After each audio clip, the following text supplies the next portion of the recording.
Quantas vezes que eu e você já ouvimos Deus castiga, aquilo lá é castigo de Deus, aquela pessoa sofreu aquilo porque Deus pesou a mão. O que isso tem a ver com a Bíblia? Veremos hoje Jesus Cristo respondendo a esse tipo de coisa. Olá, seja bem-vindo, aqui nós estudamos a Bíblia. Estamos agora estudando o Evangelho de Lucas. É o nosso quarto evangelho de estudo, né? Nós temos na Bíblia Mateus, Marcos, Lucas como terceiro evangelho, mas nós fizemos na ordem Mateus, João, Marcos e agora Lucas. Depois a gente vai emendar com Atos, que também foi Lucas que escreveu. Lucas escreveu o seu evangelho e o livro de Atos, dedicado a um homem conhecido como Teófilo. Provavelmente não era esse o nome dele, era um título, né? Teófilo quer dizer amigo de Deus. E Lucas escreveu depois de uma extensa pesquisa, porque ele não viveu esse período de Jesus Cristo na Terra. Ele viveu parte da história de Atos, sim, mas ele não era um dos apóstolos, ele não era um dos discípulos do ministério terreno de Jesus. Ele se converteu depois, porque ele não era nem do povo de Israel. Pesquisou, estudou, produziu um texto belíssimo. Ele é considerado por muita gente como uma das maiores peças literárias da literatura grega clássica, porque o uso que ele faz das palavras, de termos técnicos, é maravilhoso, né? E ele nos conta a sua história em grandes blocos cronológicos. Ele não faz uma cronologia exata. Ele conta assim, numa viagem, ele conta diversos eventos que aconteceram naquela viagem. Mas ele não põe na ordem exata qual que veio antes, qual que veio depois. Provavelmente ele não teve acesso a essa informação na pesquisa. Então ele dá grandes blocos, né? Começo do ministério, lá na Galiléia, que é o norte de Israel. Só para recapitular com você, tá? Israel é aquele país lá do Oriente Médio, é o mesmo Israel que está lá hoje. É um país longo, estreito, no norte a Galiléia, no sul a Judéia, no meio Samaria.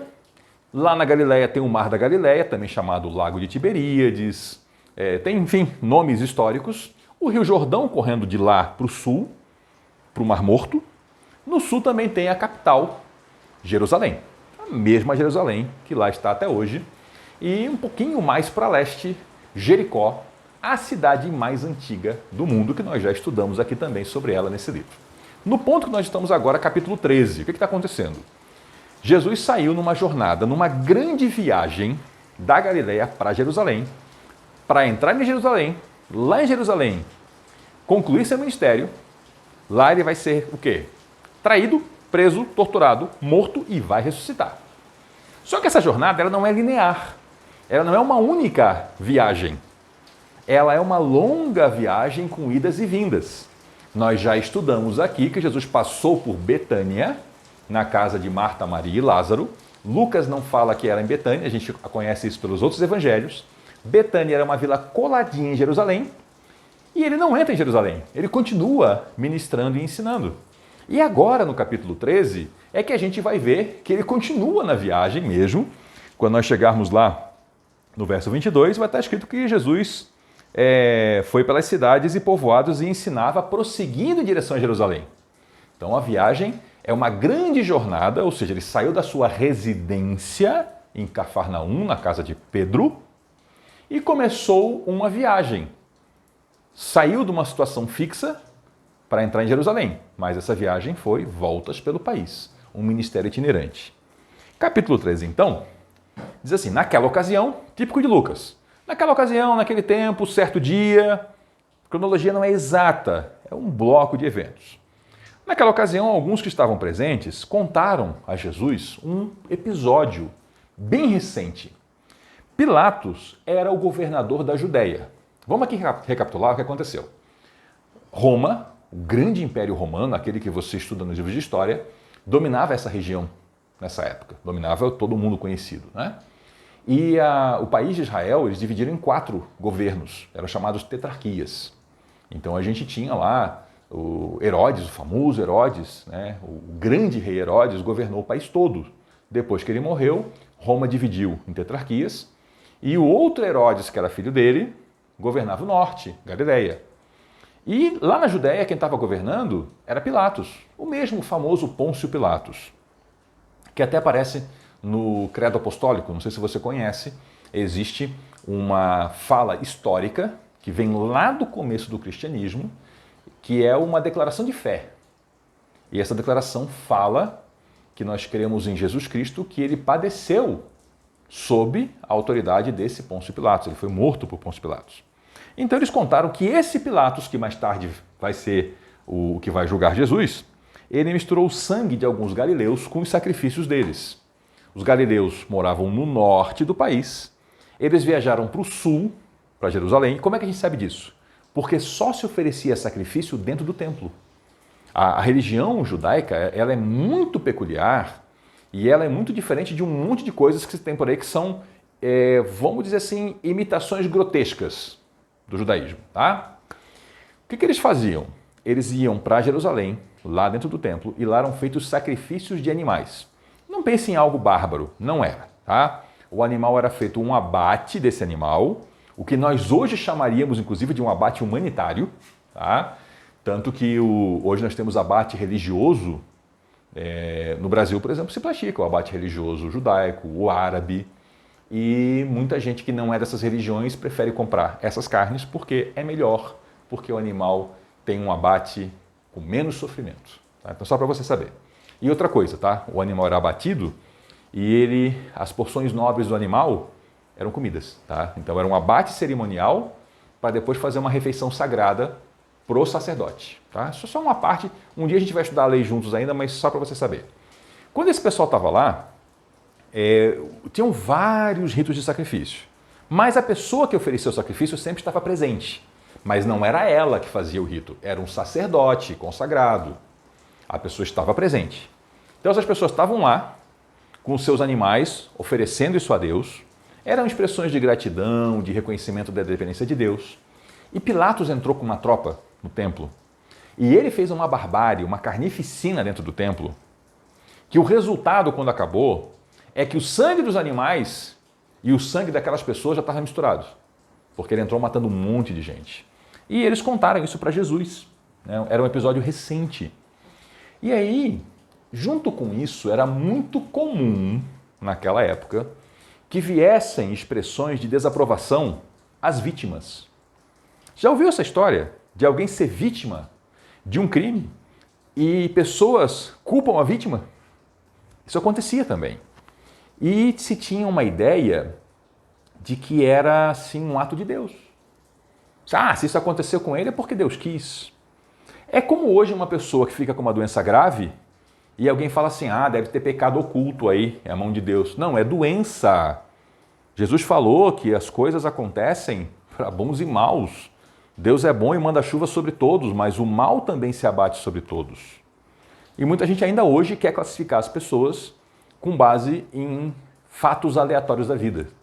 A pessoa sofre um acidente de carro, o outro é atropelado, o outro está numa cidade quando acontece uma tragédia, e aí alguém vai dizer que é a mão de Deus, ou uma cidade sofre uma tragédia, uma inundação, um terremoto, e aí tem gente querendo dizer que é Deus exercendo juízo. Não! Quando Deus for exercer juízo, você vai ficar sabendo.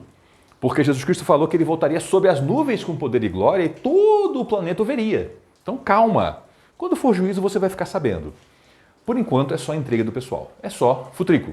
E isso acontecia nessa época. Então eles contaram a história e Jesus já respondeu. Não houve ali uma acusação, mas Jesus já respondeu. Vocês pensam que esses galileus, eles eram mais pecadores do que todos os outros por terem sofrido dessa maneira? Vocês acham que eles sofreram por serem mais pecadores? Não. Eu digo que se vocês não se arrependerem, vocês também perecerão. Isso é mais explorado mais adiante na Bíblia, que o pagamento pelo pecado é a morte. E pior, morte eterna. Então Jesus está falando o seguinte, vocês não olhem para as pessoas que sofreram uma atrocidade, dizendo, eles são pecadores. Se vocês não se arrependerem dos seus pecados, vocês também vão perecer. Vocês também vão se acabar. Ou vocês pensam, aí Jesus é que vai trazer um outro fato. E se não fosse Jesus trazer esse fato, a gente não conhecia. São palavras de Jesus, ele está comentando um fato que na época era conhecido. Houve um acidente numa obra. Tinha uma torre chamada Torre de Siloé, provavelmente ficava perto do tanque de Siloé. Essa torre caiu e matou um monte de gente. Vocês pensam que aqueles 18 que morreram quando caiu sobre eles a Torre de Siloé, eles eram mais culpados que todos os outros habitantes de Jerusalém? Não. O Senhor está dizendo que eles não eram mais culpados. Eles morreram num acidente. Não porque eles eram maus, Não porque eles tinham mais culpa do que todos os outros. Mas eu digo que se vocês não se arrependerem, todos vocês também perecerão. Então, quando você vê alguém sofrendo uma desgraça, em vez de imitar a má atitude de apontar o dedo, pense assim, ó, aquela pessoa que morreu ou que está sofrendo aquela desgraça, ela não é mais culpada do que eu. Mas se eu não me arrepender dos meus pecados, no dia do julgamento, eu vou perecer. Use isso como um lembrete para você. E tenha misericórdia de quem sofre. Isso sempre, claro. E aí ele contou uma parábola. Vamos lembrar o que é parábola?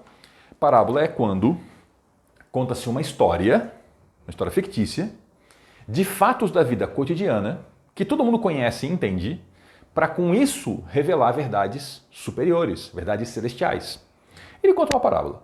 Um homem tinha uma figueira plantada na vinha. A vinha era uma área onde se plantavam, onde se fazia a viticultura, né? Se plantavam as parreiras de uva, para colher uva, para consumo, para fazer vinho, para fazer suco. E alguém plantou uma figueira lá. A figueira é uma árvore normalmente isolada, ela pode crescer muito, dar uma árvore muito frondosa, dar os seus figos. Então a pessoa aproveitou, ela tinha uma área de plantio, além de ter as uvas, ela teria figos. Figo é uma fruta muito gostosa, muito apreciada, então alguém falou aí, plantou na sua vinícola, na sua vinha, uma figueira. E aí ele foi procurar fruto e não achou nenhum. Chega uma época que já é a época dos frutos, né? E ele disse ao homem que cuidava da vinha, né, quem fazia o serviço para ele, já faz 3 anos que eu venho procurar fruto nessa figueira e não acho. Então veja que ele não foi só uma vez. Porque tem planta que atrasa. Tem ano que atrasa a colheita. Às vezes as condições climáticas fazem com que naquele ano não tenha fruto. Eu já vi isso acontecer. Eu lembro de uma ocasião em que na época da floração de uma certa árvore frutífera, aconteceu uma tempestade na região que eu estava. Tempestade. E destruiu toda a floração. E naquele ano aquela fruta não apareceu. Então acontece. Não, mas esse homem aqui não. Ele não vai uma vez. Ele não vai 2. Ele já vai 3 anos procurar fruto. E ele concluiu, essa figueira é estéril, essa aqui não vai dar fruto. Essa aqui não vai dar, porque já são 3 anos. Faz 3 anos que eu venho procurar fruto e não acho. Corte. Por que deixar ela inutilizar a terra? Está ocupando espaço, né? Está puxando nutrientes do solo, serve para nada, corta. Tira essa figueira daqui. E o homem falou assim, ó, dá mais uma chance. Deixa mais um ano. Eu vou cavar ao redor dela e vou colocar adubo. Se der fruto ano que vem, muito bem. Se não der, a gente corta. O que isso aqui tem a ver com a história dos galileus que foram assassinados e das vítimas do acidente da Torre de Siloé? O Senhor não está falando aqui em julgamento? Que se nós não nos arrependermos, nós também vamos perecer? O que essa história está contando? Nós somos para dar frutos. Nós devemos dar frutos. Eu sei que muita gente vai interpretar aqui usando uma figura correta, que a figueira representa Israel. E que o Senhor Jesus está dizendo que Israel tem que dar frutos. Sim, mas o Novo Testamento também fala que a igreja é o Israel de Deus. Então, as cobranças sobre Israel, hoje, são cobranças para nós também. Nós também devemos dar frutos. Cobranças nesse sentido, tá? Não é na lei de Israel. A lei de Israel era para Israel, sim. A carta aos Gálatas explica isso em detalhes, chegaremos lá ainda. Mas, então, nós devemos dar frutos. E o Senhor vem a nós procurar frutos. Você pode não estar notando, mas o Senhor está vindo procurar frutos. Ele vem, e ele vem, e ele vem. E se não damos frutos? Talvez chegue a hora de sermos substituídos, de darmos espaço para outros que deem frutos, para não inutilizarmos a terra. Mas é curioso que nessa parábola aparece uma outra figura que muita gente vê como o próprio Deus, né? Lembrando que Jesus Cristo, Ele é nosso Senhor, mas também é o nosso advogado. Mais uma chance, mais um ano. Mas esse mesmo também fala, se não der, corta. Só que ele não deixa só mais um ano. Ele fala assim, eu vou trabalhar para que dê fruto. Eu vou cavar ao redor e eu vou colocar adubo. Ele vai tirar aquela terra ali e colocar uma terra mais fértil com adubo. E isso nos mostra que o próprio Senhor, quando Ele vê que nós não damos frutos, Ele vem nos ajudar a dar frutos. Ele vem nos dar mais condições.